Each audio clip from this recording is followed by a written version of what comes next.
Hugo Ariel, Machiavelli, Viviana Valles. ¿Quién más está ahí? ¿El señor Lanari? Brenda Salva. Brenda Salva, qué equipazo tienen ustedes. Sí, lindo equipo. Y qué programa, la verdad, Luis. ¿Cuál? ¿El de ustedes? No, el de Ah, el que ustedes. tiene. Es el de Y el ustedes. tuyo también. A ver, Como diría el señor Eduardo Feynman, Guillermo Chiquitito, Feynman, sí. más conocido como Enrique el Antiguo.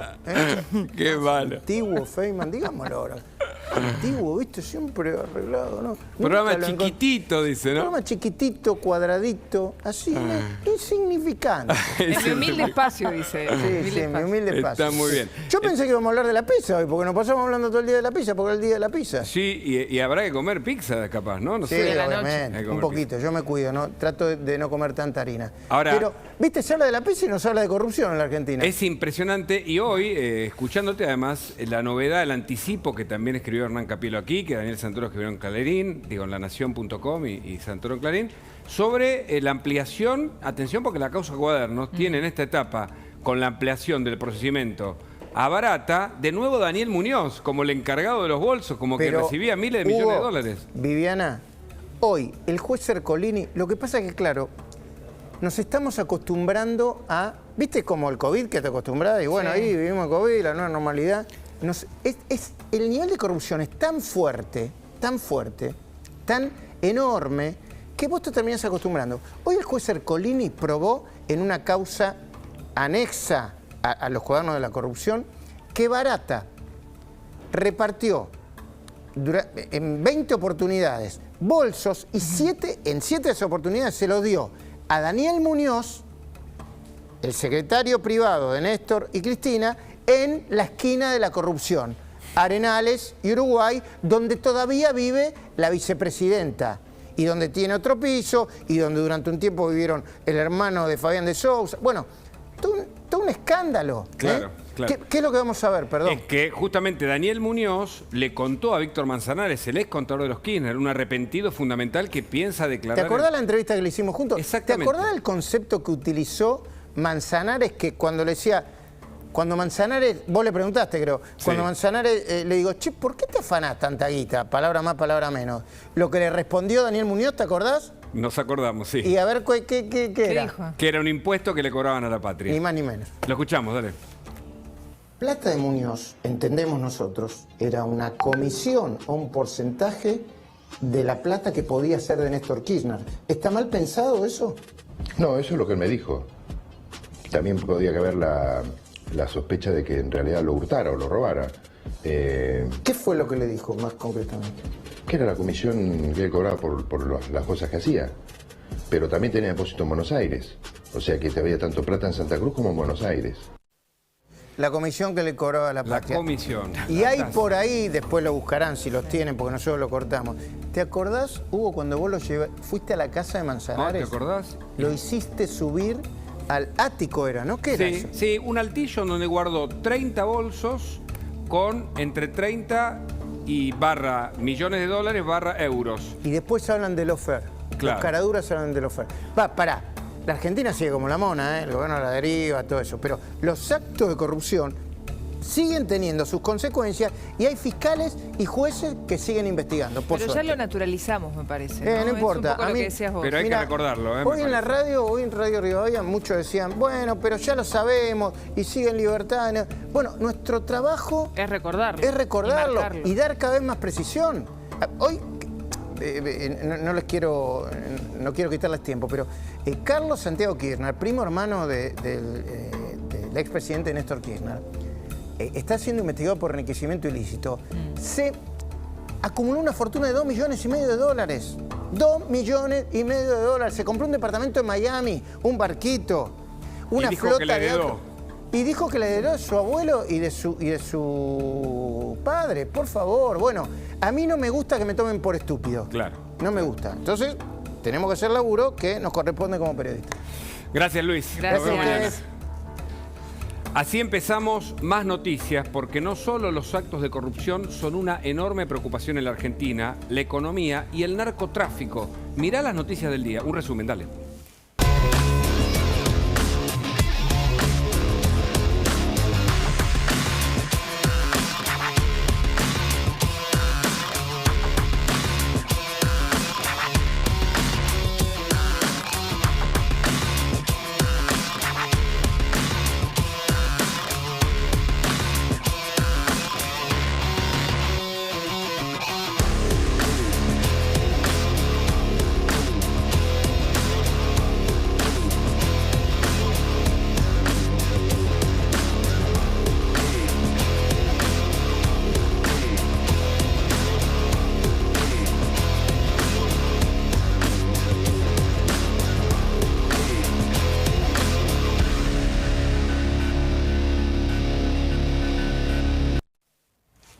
¿Qué pasó con la causa de la Puerta 8? ¿Qué pasó con los 24 muertos? ¿Qué pasó con los internados en Rosario?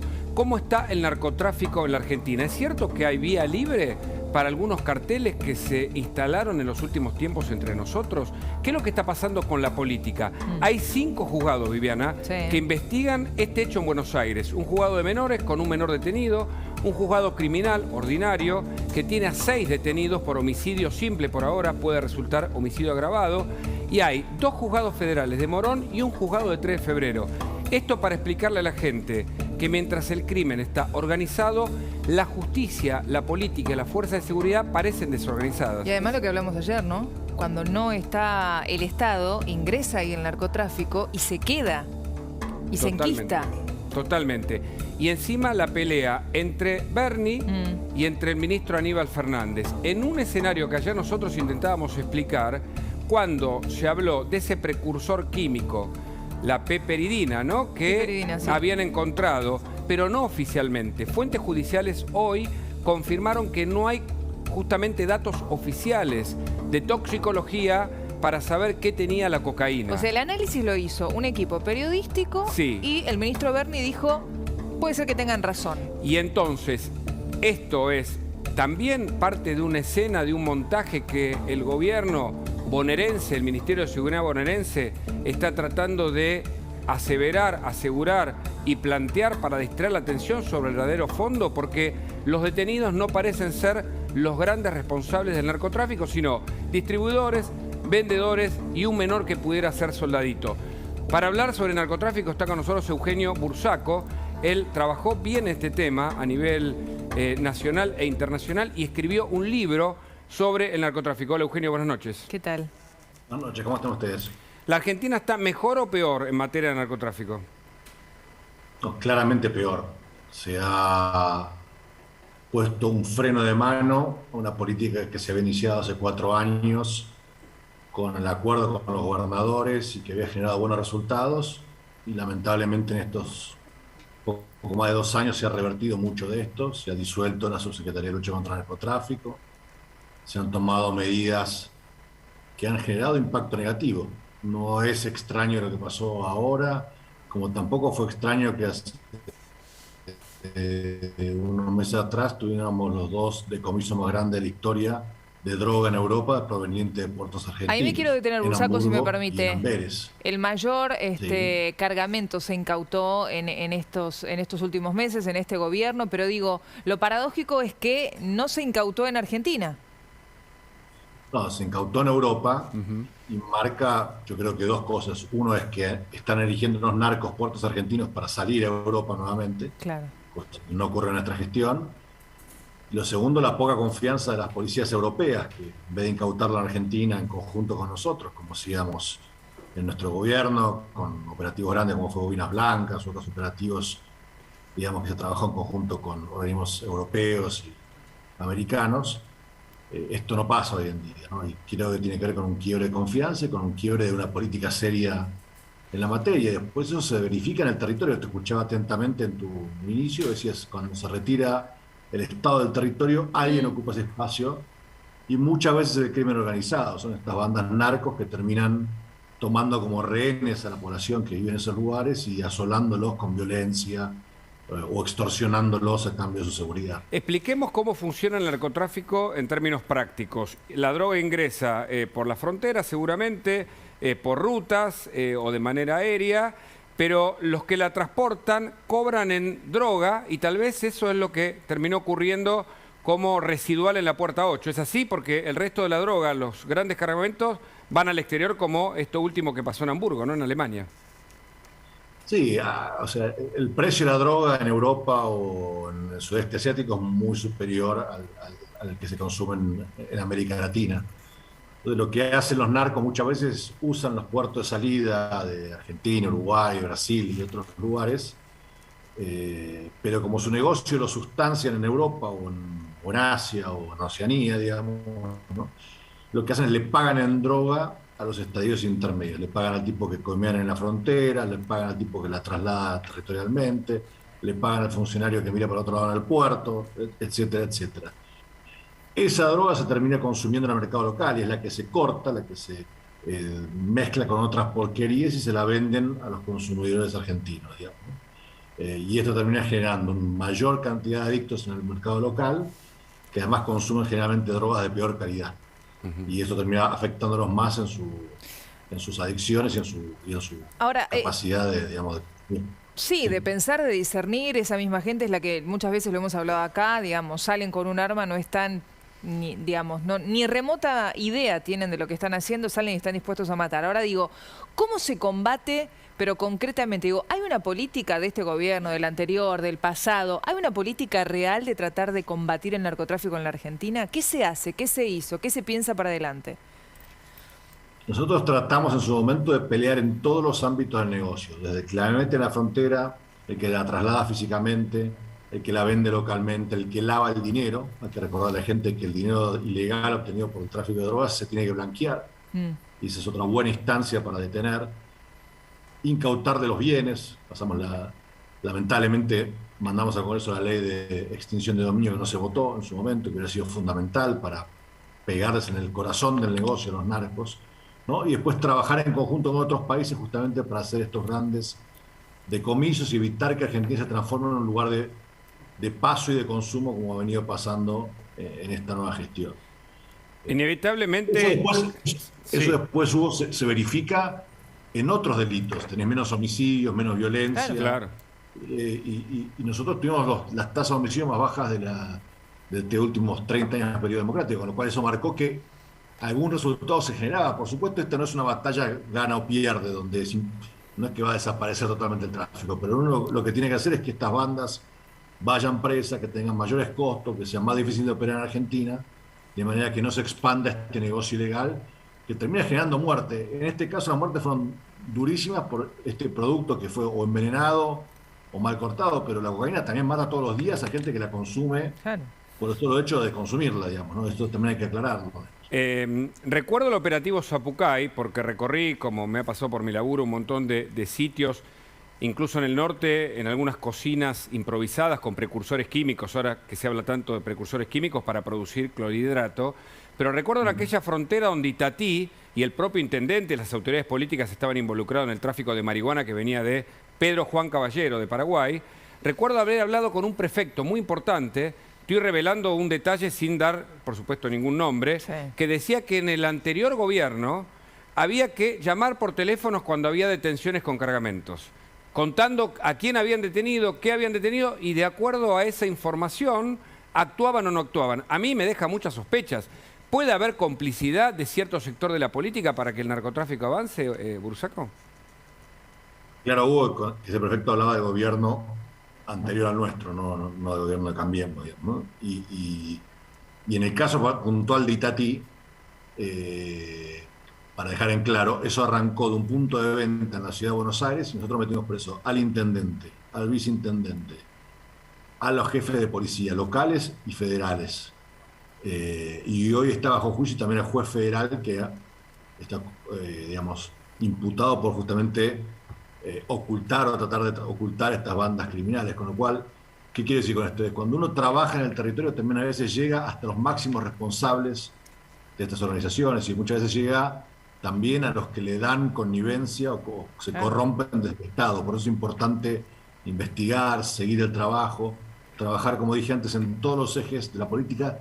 Y eso es lo que no se ve hoy. Este gobierno ha sacado esta política como prioridad, ha dejado de atenderla y lamentablemente esto genera mayores costos humanos, mayor criminalidad, mayor nivel de violencia. Correcto, Eugenio. Gracias por el contacto. Vamos a seguir consultándote. Tenemos ahora una información urgente.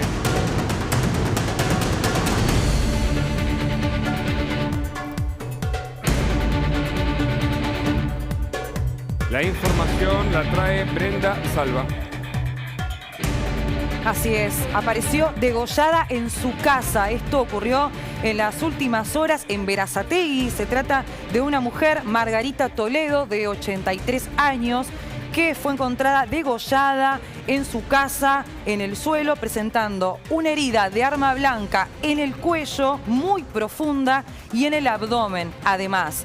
Los vecinos se alertan por la situación al escuchar disturbios en la vivienda, llaman a las fuerzas policiales y vislumbran 2 sospechosas que se dan a la fuga saliendo de la vivienda de Margarita Toledo.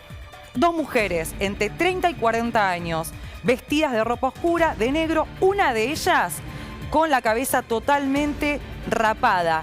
Esto ocurrió en la calle 5 y 157 de Berazategui, Hugo. Tremendo. Este hecho que se suma a uno de las últimas horas cuando una mujer de 90 años fue golpeada en el piso y su hijo de 67 en Quilmes, en Francisco Solano, también recibió un golpe que le fracturó la mandíbula. Se suman a ataques realmente muy violentos de las últimas horas, en este caso en Berazategui. Le cortaron el cuello a esta mujer y hay prófugos, ¿no, Brenda? Sí, 2 mujeres serían las sospechosas de este crimen. El parte policial indica que todavía no se sabe si realmente era por ocasión de robo, porque no se vio desordenado el lugar, ni tampoco forzada la puerta, pero sí encuentran el cadáver de esta persona, de Margarita Toledo, 83 años, con un corte muy profundo en el cuello y otro en el abdomen. Te repito, en la calle 5 y 157 de Berazategui, Hugo. Tremendo, tremendo hecho de inseguridad que se multiplican en el conurbano bonaerense. El conurbano es otro mundo. Sí, el conurbano es el peor de los mundos. Es tremendo. Si miramos lo que pasa a nivel de la inseguridad y si pensamos en la relación entre la expulsión, la pobreza, por supuesto, la marginalidad, un Estado ausente que utilizan los narcos justamente para acercarse a muchas familias, a chicos que, como contamos, ocurre en Rosario, encuentran identidad en esas organizaciones criminales. Pertenecer, encuentran dinero para las zapatillas, para la ropa, y luego caen en las trampas de la droga. Vamos con la información política, la trae Javier Lanari. ¿Qué pasó con Cecilia Nicolini? Buenas noches, Hugo. Buenas noches, Vivi. Acaban de designar, se acaba de oficializar la designación de Cecilia Nicolini como secretaria de Cambio Climático. ¿Quién es Cecilia Nicolini? Es la ahora ex asesora presidencial encargada de la negociación de las vacunas. Y ahí tenemos el tuit de Gabriela Cerruti. Cecilia Nicolini, contamos con tu enorme capacidad, compromiso y formación para liderar la Secretaría de Cambio Climático, Desarrollo Sostenible e Innovación. Son políticas centrales del gobierno de Alberto Fernández. Es la número 2 de Cabandier, digamos. Bueno, a ver, ¿será? Ahí hay un tema... ¿Cómo es eso? Tú diste en la tecla, Vivi. ¿Sabes por qué? Porque estuve averiguando con algunas fuentes del gobierno y fuentes conocedoras del tema. ¿Cuál va a ser el rol de Cecilia Nicolini? Exacto. Les pregunté, lógicamente. Claro.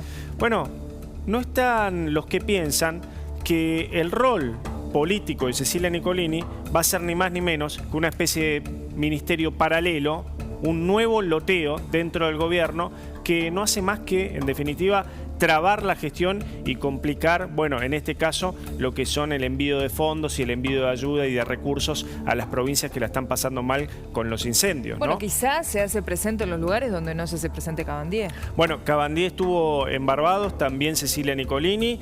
No fueron a Corrientes, no fueron a Misiones, mucho menos a Chubut. Sí tuvieron tiempo para viajar a Barbados y reunirse con la primera ministra de ese país. Lo concreto es que Cecilia Nicolini, les decía, era la encargada de gestionar la compra de vacunas de la Argentina. Era la que en su momento, en una carta, contó que Argentina estaba de alguna manera comprometida o alineada, o ponerlo en los términos que quieras, con el proyecto de Rusia para la compra de la vacuna Sputnik. Bueno, ahora es secretaria de Cambio Climático.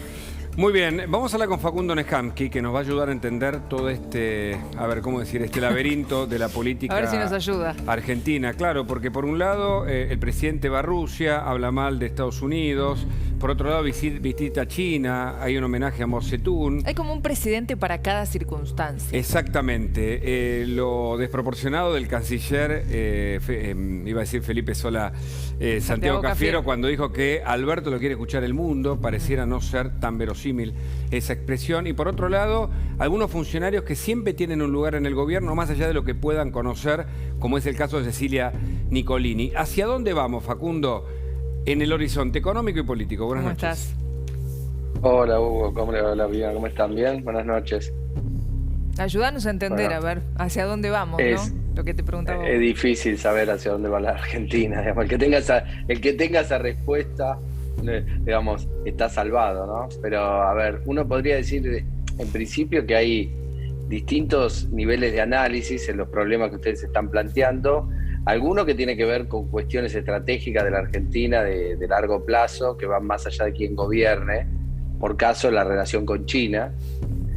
Otro que tienen que ver con decisiones específicas del gobierno de turno, ¿no? Por ejemplo, yo diría, el paso con Rusia probablemente tenga que ver con esa cuestión, y ciertos aspectos del discurso del presidente Fernández que plantean, digamos, a ver, de alguna manera, cuestiones rupturistas con los Estados Unidos, también tienen que ver o se pueden enmarcar en ese, digamos, giro ideológico que tiene a veces la Argentina entre gobierno y gobierno, que no le da estabilidad o no permite estabilizar políticas de largo plazo. ¿Qué quiero decir con esto? A ver, es cierto, Hugo, es cierto, Viviana, ya no vivimos en la época de la Guerra Fría, ¿no? Esto es así, digamos, a ningún país se le reclama un alineamiento total y definitivo con una de las potencias dominantes y un total bloqueo, dar la espalda a la otra potencia, porque todos los países del mundo hoy comercian con Estados Unidos y comercian con China. ¿Por qué?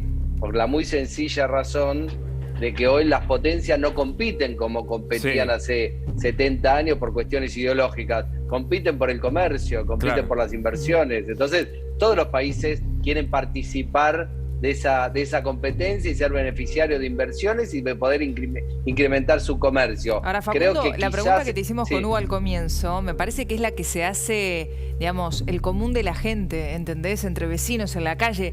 ¿Cómo se arregla esto? ¿Cómo se arregla la Argentina? Mira, vamos a poner en pantalla justamente este gráfico que habla de eso, ¿no? A ver. Bueno, este es un gráfico que el otro día hablábamos con Hugo largo y tendido, creo que representa un cambio de época que está viviendo la Argentina.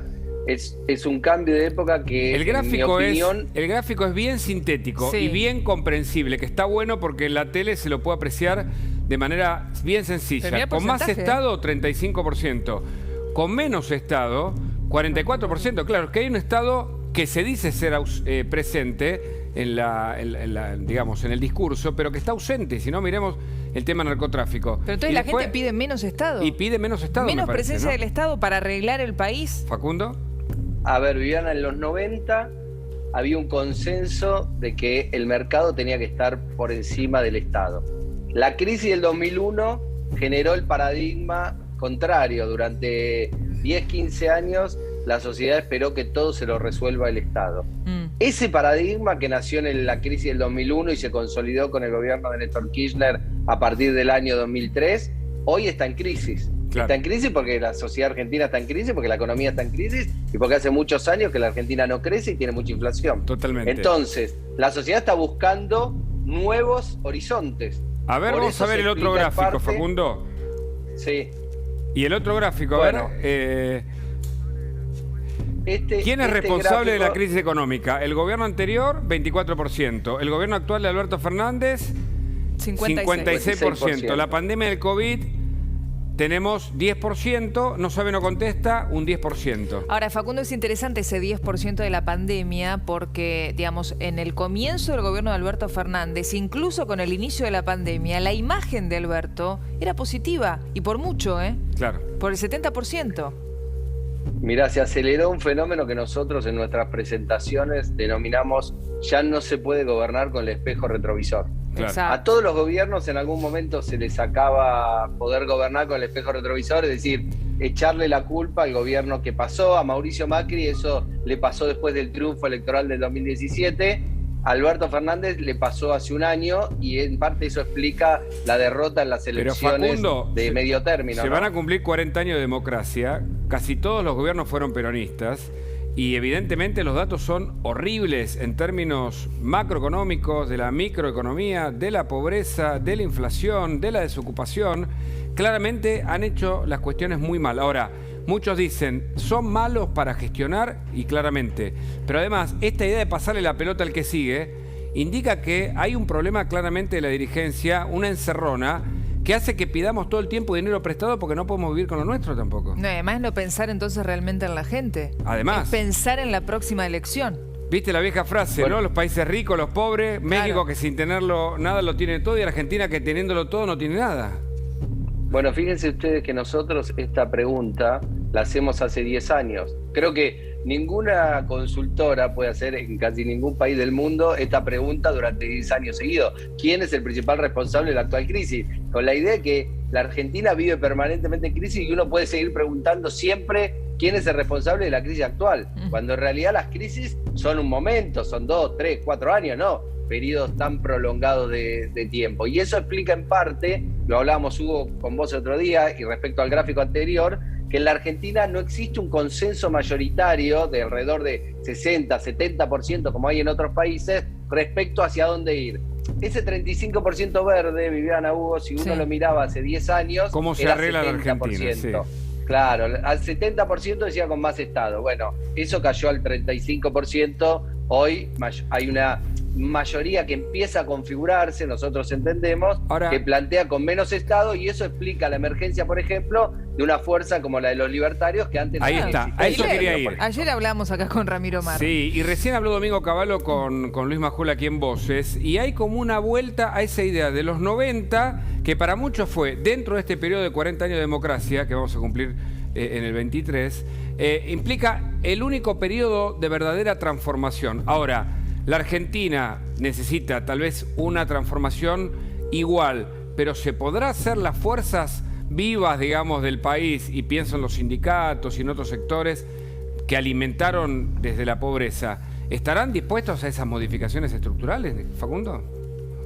Bueno, hay que ver, porque los 90 fueron un periodo muy particular, y además no hay que olvidarse que la fuerza política que llevó adelante ese programa de reformas estructurales fue justamente el peronismo, que tiene una relación privilegiada con los sectores que fueron en ese momento, digamos, sobre los cuales se operaron la mayoría de la reforma, ¿no? Estoy pensando básicamente en el mundo del trabajo, en los sindicatos. Entonces, es por eso que a veces la sociedad en tiempos electorales, más allá de que en elecciones intermedias es probable que elija opciones más radicalizadas, después tiende a moderarse en las elecciones presidenciales y busca fuerzas que probablemente empujen esta agenda, pero lo hagan con un nivel mayor de moderación y consenso, porque los costos que tiene empujar este tipo de agenda son muy complejos y pueden derivar, si no son bien llevados y bien desarrollados, pueden derivar en crisis mayores.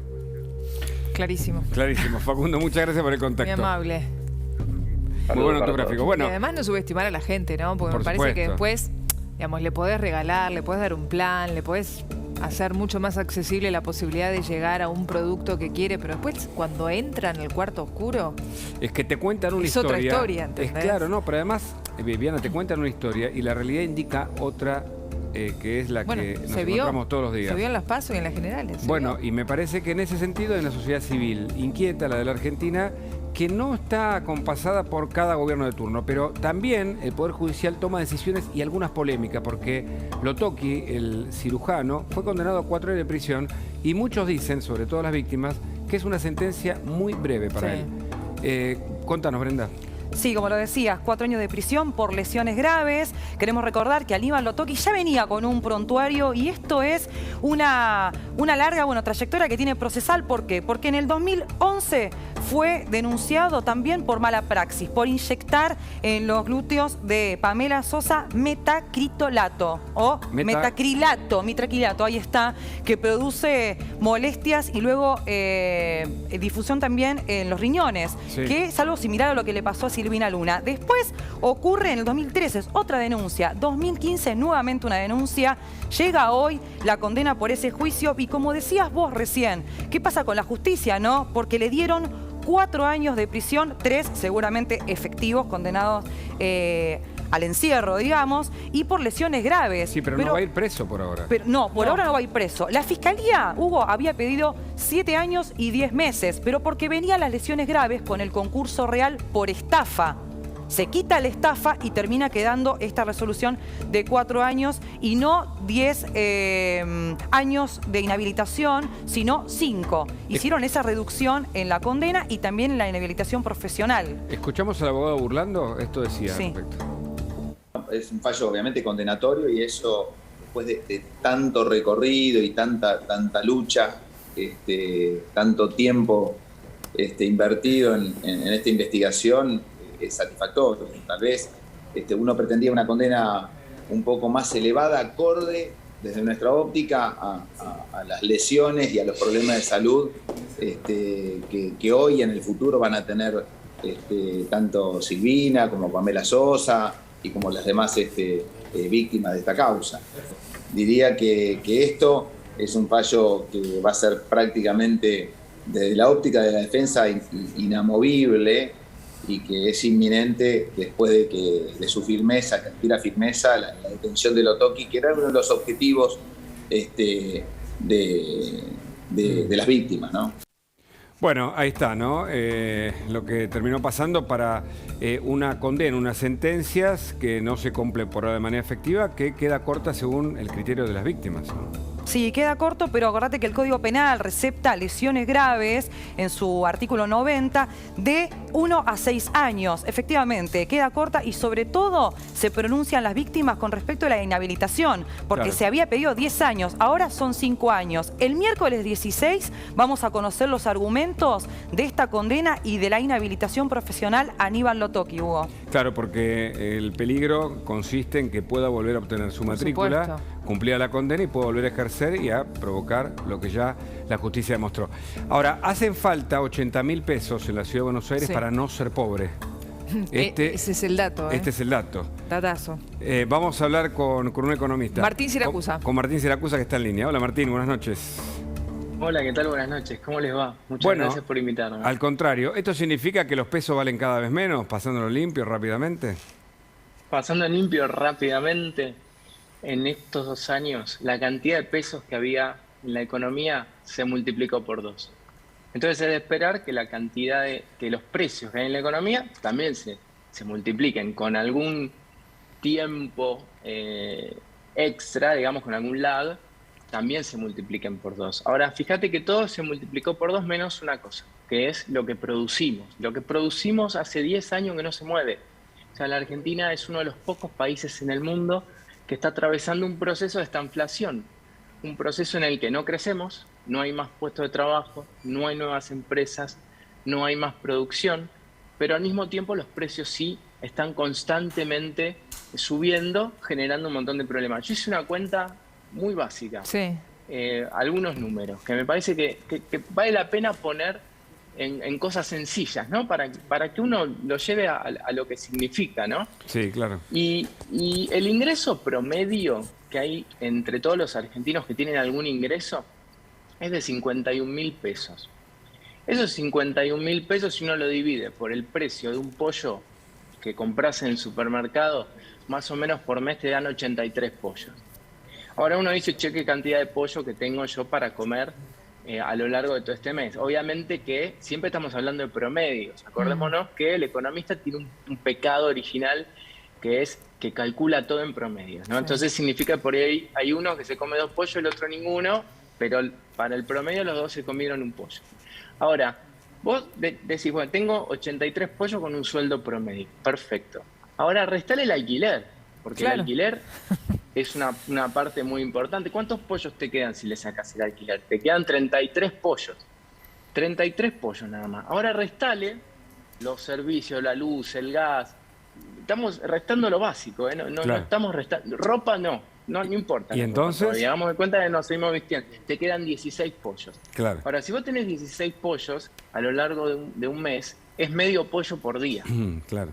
Entonces vos decís, bueno, con medio pollo por día, pero si vivís solo. Ahora, si tenés 2 hijos... Claro, una familia tipo no come. Para una familia tipo, no llegás a comer. Escúchame, mañana, Martín... Martín... lo que le pasa a los jubilados, lo que le pasa a cualquier persona. Totalmente. Sí. Mañana se va a conocer, creo, mañana o pasado, es mañana el día, me parece, el número de la inflación de enero. Muchos dicen que es del 4%. Es una enorme preocupación, 50 de piso para este año. ¿Qué ves?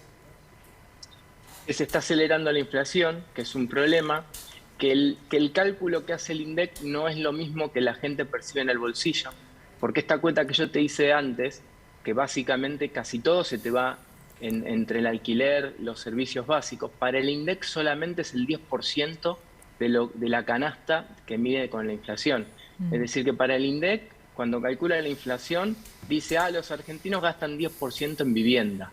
Pero la realidad es que no es así. La realidad es que los que los que tienen que alquilar o ahora que van a subir los servicios en algunas zonas de la ciudad de Buenos Aires, que le toca a mis papás, por ejemplo, que están enojados, ahí vos vas a ver que hay un impacto mucho más grande. Por eso la gente te dice, no puede ser que es 4%, es mucho más, te dicen, ¿no? Además, hay que sumar a esto cómo la gente se va achicando de un dos ambientes, pasa a un monoambiente, y por eso cómo se han elevado los precios justamente de los monoambientes. Esa es la palabra. La economía argentina se va achicando, las familias consumen lo que pueden y el peso vale cada vez menos y la inflación sube. Martín, gracias por el contacto. Un abrazo.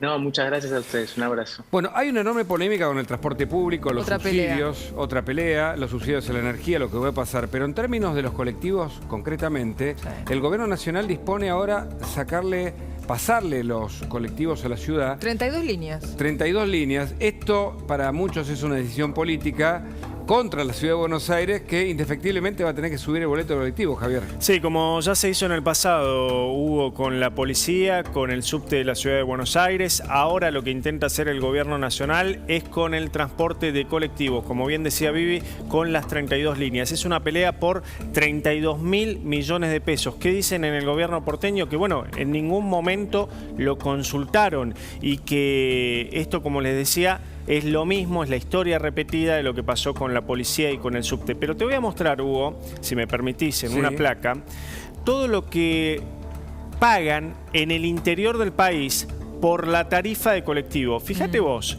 en Córdoba y en Santa Fe, redondeemos, casi 60 pesos. En Mar del Plata, 59,90. En Bahía Blanca, 76 pesos. Solo por repasar las principales ciudades de la Argentina. En Bariloche 62, en Necochea 80, en Corrientes 60 y en el AMBA, en lo que es Capital Federal y el Gran Buenos Aires, el boleto mínimo cuesta 18 pesos. Vos me dirás, bueno, hay boletos de 20, de 22, bueno, ponele un promedio de 20 pesos. ¿Qué implica esto? Que en el territorio del AMBA, en estas 32 líneas que circulan por la capital federal, se está pagando menos de un tercio que en el interior del país. Pero eso no pasa en provincia, o sea, no le pasa al gobierno de Kicillof. No, claro, esto es solamente para la ciudad de Buenos Aires, al igual que la segmentación tarifaria en el caso de la energía, lo que buscan es, de alguna manera, aumentar la tarifa, reducir los subsidios, y es una decisión que, además de discrecional y arbitraria, una decisión política. Es una decisión política porque busca afectar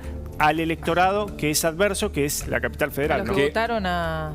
Bueno, los que no vota el kirchnerismo. Claro. Felipe Miguel decía esto, escuchá, el jefe de gabinete de la Ciudad de Buenos Aires. A ver, es evidente a esta altura que el gobierno nacional tomó la decisión de aumentar las tarifas de colectivos. Y lo que afecta para muchos al gobierno porteño, en realidad afecta a la masa de trabajadores que vienen del conurbano bonaerense, que vienen a trabajar a la Ciudad de Buenos Aires, donde hay una alta tasa de empleo, o al menos la tasa de empleo es un poquito mejor que en el conurbano bonaerense. La gente va donde hay laburo, y esto pareciera ser una pelea política, pelea que no para y que puede llegar a la Corte Suprema. Sin el duda. gobierno porteño dijo, van a apelar a la Corte, como pasó con el recorte de fondos. Escuchemos a Felipe Miguel también ampliando este tema, a ver. Si decidieron aumentar las tarifas, que se hagan cargo de esa decisión, que no se desliguen de la decisión de aumentar las tarifas. O si decidieron a un servicio como es el transporte de colectivos retirarle los subsidios, que se hagan cargo, que se lo digan a la gente. Es una decisión que está en el marco de sus competencias. A ver, porque ¿le tiraron el balurdo a ustedes? Ellos están tomando una decisión queriendo desligarse de esa decisión. Pero si tienen una necesidad, porque no les cierran los números, tienen que hacer un ajuste, o por alguna exigencia del FMI, que lo digan. Bueno, que lo digan, dice Miguel, ¿no? Hay una pelea política, Viviana. Sin lugar a duda, y es lo que se viene también. Ahora, lo que se viene y lo que está y lo que estuvo y lo que no se erradica, Brenda, es la inseguridad que se vive, lo hablábamos al comienzo del programa, en el conurbano. ¿Tenés necesidad de fracturarle la mandíbula a un hombre mayor, a un jubilado, para robarle el auto? No, no hay necesidad, pero el salvajismo está entre nosotros. Sí, así es. Vemos las imágenes de lo que fue este brutal robo, porque ves dos personas que estaban estaban acomodando sus pertenencias dentro de este Volkswagen, el que ves oscuro, y se presentan ante 4 delincuentes. El quinto estaba en el Fiat que ves, más clarito adelante, esperando que se roben este automóvil. ¿Qué necesidad de patearle la cara a este hombre? Esto es tremendo, Vivi. Este hombre tiene 67 años. Es el hijo de esa mujer que ves en el auto de 90 años. ¿Y qué está haciendo? No está huyendo, no está tratando de detener a los delincuentes, está sacando los medicamentos. ¿Qué se hace con esta gente, no? Bueno, sacando los medicamentos. A este hombre lo golpearon. No, vos fíjate, las imágenes son muy claras, no se resistió en ningún momento. Y de los golpes, le ultiman en la cara una patada que termina quebrándole la mandíbula. Le quebraron la mandíbula a este hombre Jorge Luis, de 67 años, por nada, por no resistirse, por no pelear. Porque sí, porque sí. Esto fue en San Francisco Solano, entiendo. Así es. El límite entre dos partidos muy, muy complicados en materia de inseguridad, que son Quilmes y Almirante Brown. Habría que pasarle estas imágenes a quienes están allí en la Intendencia, porque uno de los efectos de la droga puede ser este tipo de acciones. Para muchos, por supuesto, la violencia y la droga van de la mano. La mujer de 90 años, la madre de este hombre de 67 a que le rompieron la mandíbula, dijo esto. Y yo salgo con los remedios. De repente veo un montón de tipos acá pegando. ¿Qué es lo que pasa? ¿Qué le pedían, Jorgelina? ¿El auto? ¿Querían llevarse el auto? Debe ser sido así, porque le atacó todo, le atacó a mi hijo. Yo salía de acá, la llave, entonces yo siento que le dijo mi hijo, ahí tenés la llave, ya te di la llave, ¿por qué me pegás? Y así, y yo me fui entonces a sacar mi remedio, porque yo sin remedio no puedo estar porque sufro del asma. Y saqué mi remedio. Este día me dice uno, me pegó así con tendrá en la puerta apuntando porque yo me metí adentro, le digo, para sacar mi remedio. Y así saqué mi remedio. Le veo a mi hijo tirado en el suelo. ¿Cómo está usted ahora? Eso es lo importante. No, ¿para qué le decir que estoy bien? Claro. No estoy bien. Mire, acá fue un barrio. Yo hace 70 años que vivo acá. Nunca pasó un caso así como me pasó ahora. Qué tristeza da escuchar a esta señora Despierta de 90 lo peor años, de uno. muy guapa ella, muy fuerte, Tremendo. que se anima a hablar después de este hecho que vivió junto a su hijo. 70 años que vive en la zona, para que entendamos las historias, los casos que a veces son representativos de problemáticas mayores, que vemos, que contamos, que repetimos, que no nos cansamos de denunciar desde el punto de vista periodístico, pero que se repiten y que nadie hace nada, porque estos sujetos están prófugos, ¿no, Brenda? Sí, están prófugos, quedaron registrados en la cámara de seguridad. Si ves que son jóvenes, son muy jóvenes, 4 personas muy jóvenes, 2 de ellos que bajan armados, que golpean. Recién Jorgelina, de 90 años, decía, ¿para qué voy a decir si estoy bien, si no lo estoy? Estoy mal, 70 años viviendo en el barrio, pero es la no primera mueren vez que pasa, pero la interesa, pero no mueren de milagro. Bueno, el hombre de milagro puede morir de un infarto, la mujer lo mismo, no pueden comer, no pueden vivir, nadie los cuida. O sea, es demasiado. Y de milagro que no gatillaron, de milagro que no dispararon, ¿no? Porque recién vos decías el efecto de la droga, lo que produce también. Bueno, también probablemente, ¿no?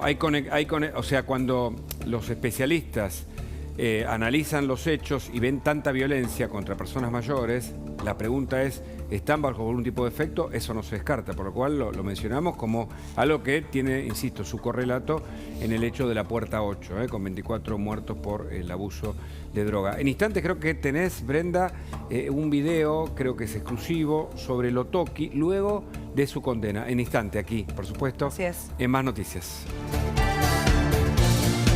Hay varios hechos judiciales para remarcar, algunos de la justicia federal. Recordemos que el juez Julián Ercolini, en un residual de la megacausa Cuadernos, amplió el procesamiento contra Roberto Barata y otros empresarios, justamente por cohecho, por pago de coimas. Veremos si esa etapa llega también al juicio oral, que está pendiente en la justicia federal.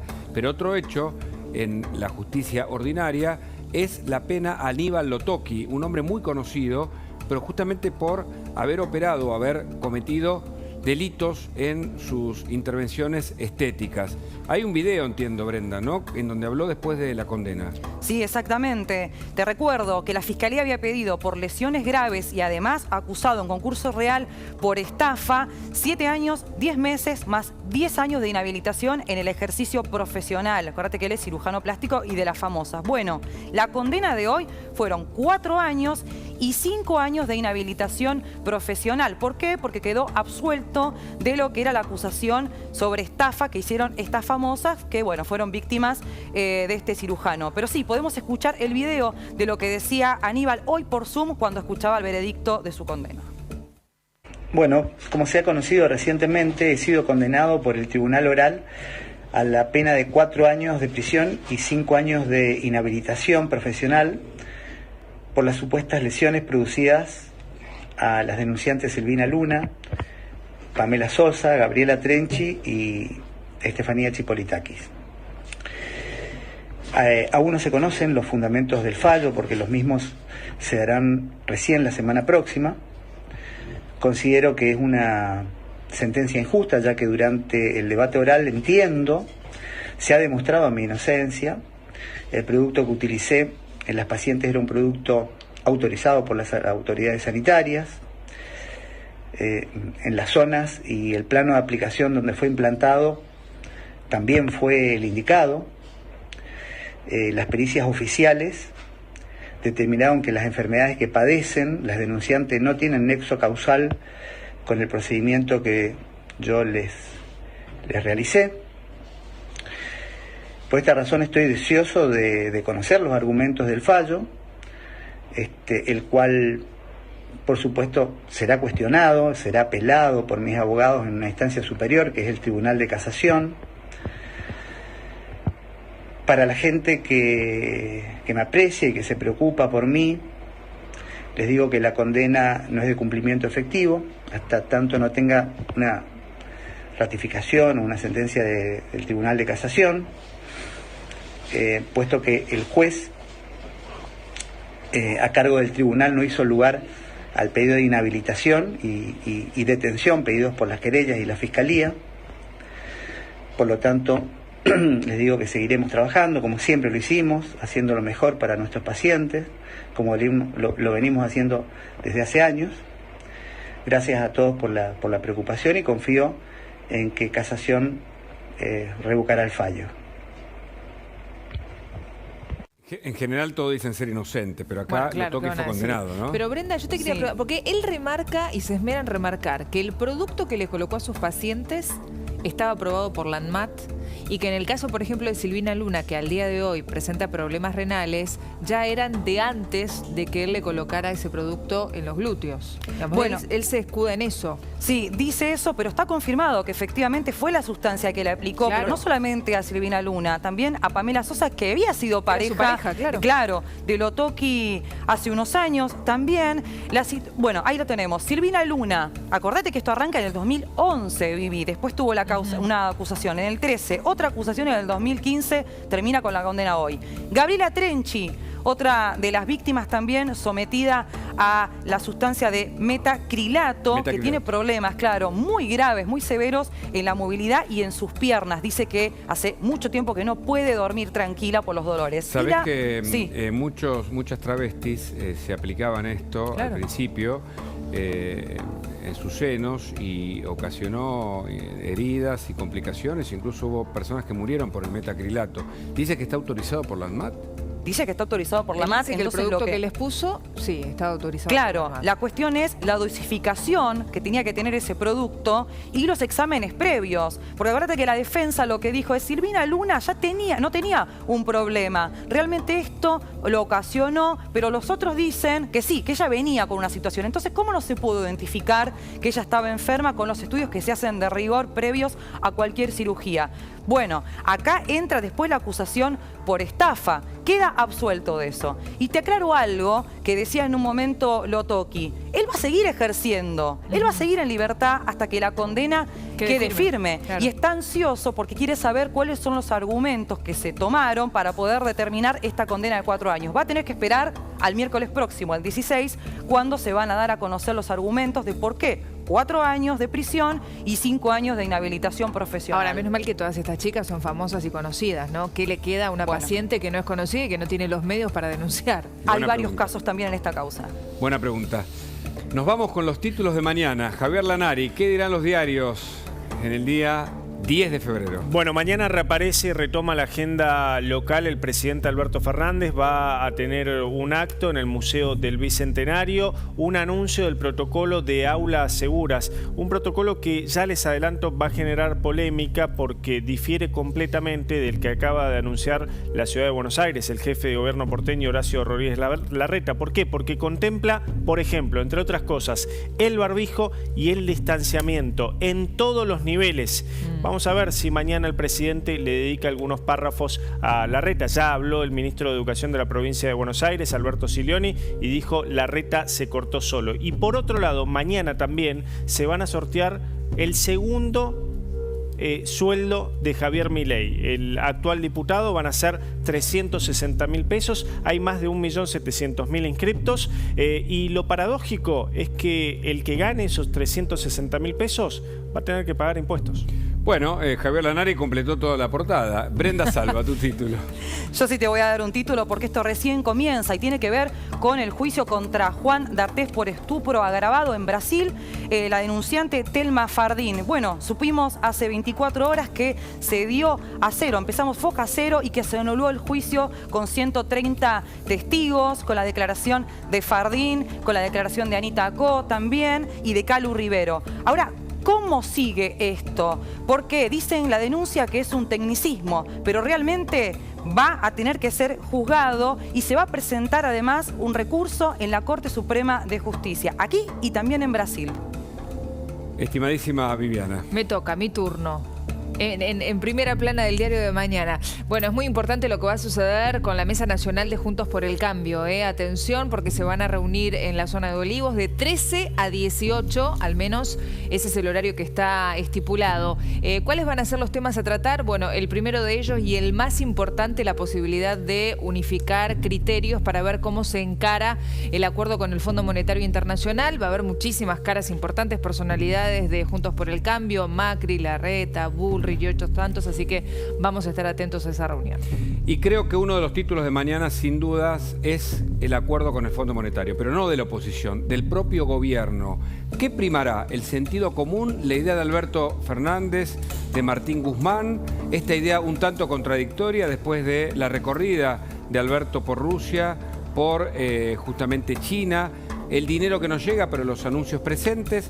¿Primará aún así la idea del acuerdo con el fondo o Máximo Kirchner, que para muchos representa la visión de Guado de Pedro, por supuesto de Cristina Fernández, es la que va a terminar dinamitando esta coalición del Frente de Todos, que tiene muchísimos problemas, pero uno muy urgente? Faltan solo 40 días para el primer pago, para que la Argentina no entre en default por primera vez en su historia. Ni en 2001 la Argentina dejó de cumplir y de honrar sus compromisos con, en este caso, los organismos internacionales. Con esto terminamos. Más noticias. Gracias por estar del otro lado, por acompañarnos como cada día. Mañana nos volvemos a encontrar a las 22. Gracias. 23 horas. Claro, gracias Viviana, gracias Javier, gracias Brenda. Hasta mañana. Chau.